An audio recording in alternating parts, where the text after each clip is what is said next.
Welcome back to Movie Rewind. Today I will recap for you a drama, horror, sci-fi film from 2022 titled Crimes of the Future. Spoilers ahead, watch out, and take care. In the distant future, significant advances in biotechnology and the innovation of machines and computers capable of directly interfacing with body functions have become the norm. Moreover, the human body itself has undergone significant biological changes. Most notable among these changes is the vast elimination of physical pain, allowing for invasive surgery to be safely performed on conscious people in everyday settings. Brecken, an 8-year-old boy, is part of the small population subsection who experience more radical changes to their physiology, such as the ability to consume and digest synthetic plastics. Because of this, Brecken's mother, Juna, becomes convinced over time that her son is inhuman and eventually smothers him with a pillow. Afterwards, a morning Juna calls Brecken's father and her ex-husband, Lang, to come pick up the corpse. Saul and Caprice are a world-renowned performance art couple. Saul has a condition called accelerated evolution syndrome that causes his body to constantly develop non-vital organs, which Caprice adorns with tattoos before removing the organs in front of a live audience. The disorder leaves Saul in a perpetual state of discomfort, caused by severe respiratory and digestive distress. As such, he relies on several specialized biomechanical devices made by Lifeformware, which includes a suspended ergonomic bed that can anticipate pain, a mechanical chair that rotates and contorts to assist with eating, and an exploratory probe that Caprice uses to examine Saul's insides on a daily basis.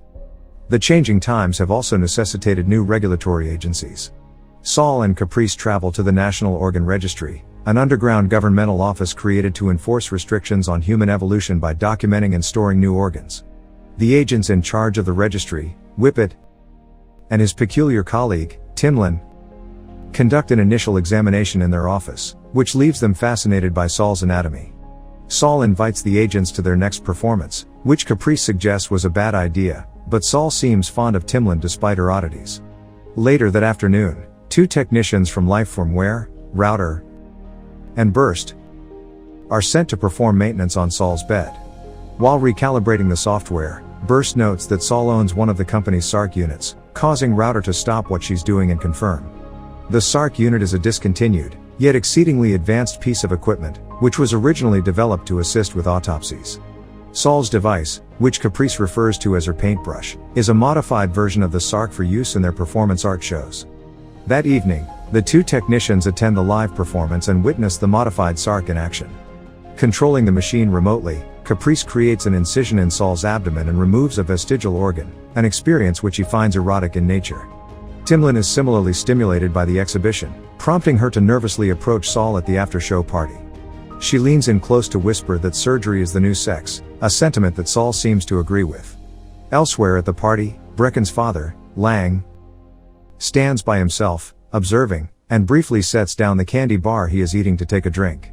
The purple-colored bar is snatched by a nearby guest, who after taking a bite, immediately begins convulsing and foaming at the mouth. Lang simply watches, emotionless as the man dies on the floor. Some nights later, Saul meets discreetly with Detective Cope of the government-titled New Vice Unit. Having become disenchanted by what's happening with the human body, particularly his own, Saul has agreed to work undercover infiltrating a group of radical evolutionists. Without informing Caprice of his involvement, Saul attends a performance art show headlined by an artist covered in ornamental ears. An acquaintance recognizes him there, and after some normal chit-chat, she refers Saul to an evolutionist cosmetic surgeon, Dr. Nassatir. Moreover, Saul is approached outside by Lang, the leader of the evolutionist cell, who has a concept for Saul's next performance. The following night, Saul goes to see Dr. Nassatir at his home. Nassatir creates a zippered cavern in Saul's abdomen, which opens to grant easy access to his organs. Inspired after seeing the zipper, Caprice drops to her knees right there in the hallway and uses the new crevice to pleasure Saul in an oral sex act. In the coming days, Caprice continues to network with other performance artists, including a female performer who has slits cut into her face. Caprice returns home and shows Saul her own decorative surgery, in the form of several raised crescents on her forehead. Soon after, Saul is requested back at the National Organ Registry, where Whippet shows him the archive where his organs will be catalogued. Before he can leave, Timlin pulls Saul into her office and very awkwardly comes onto him. Also quite nervous, Saul asks some questions in order to break the tension. Since no one has been able to explain his condition, Saul asks if there is any record of full organ systems developing, but Timlin confirms they only have knowledge of individual organ growth.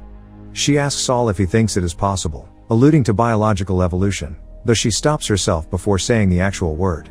Timlin then turns her attention back to Saul, using her hands to open Saul's mouth before passionately kissing him, but Saul abruptly stops and apologizes, admitting that he's not very good at the old sex. Later that night, Saul and Caprice visit Lang to discuss his show concept, which is a live autopsy on his deceased son Brecken. Seeing the body, Caprice turns away and objects to the idea, but Saul holds the icebox open and asks Lang to explain the motivation. According to Lang, a conventional autopsy is out of the question because the government would simply cover up the findings. He goes on to deem Saul a man fighting what he really is, claiming the human body should be allowed to naturally lead Saul where it wants to go, instead of being hacked into pieces, but Caprice asserts that Saul would be dead if he allowed that. To further explain, Lang introduces the couple to one of his colleagues and explains that the evolutionists have chosen to modify their digestive systems, allowing them to eat synthetics such as plastics or other chemicals. The purple bars, which they manufacture themselves, are comprised of toxic waste and fatally poisonous to normal digestive organs. Brecken, on the other hand, was born with the altered digestive system, the very first of his kind. An autopsy revealing Brecken's unaltered organs would completely disprove the government's stance against evolution, and the couple's platform would ensure the information reaches the public. Saul thinks the notion sounds insane. The idea of a surgical alteration somehow becoming inheritable is tantamount to cutting off your pinky finger, and expecting your child to also be born without a pinky. Unable to explain the phenomenon, Lang can only deem the process a miracle, without explanation. Still uncertain about the Brecken show, Saul goes to see Juna in jail. Since her son's body was never found as evidence, Juna is incarcerated only after turning herself in, which she does not regret. Juna maintains that Brecken was a creature, a twisted invention of her ex-husband Lang. Saul hypothesizes if an autopsy was performed on the body, what would be found inside, to which Juna just shrugs her shoulders and replies outer space. Some days later, Dr. Nassatir receives a visit from Router and Burst.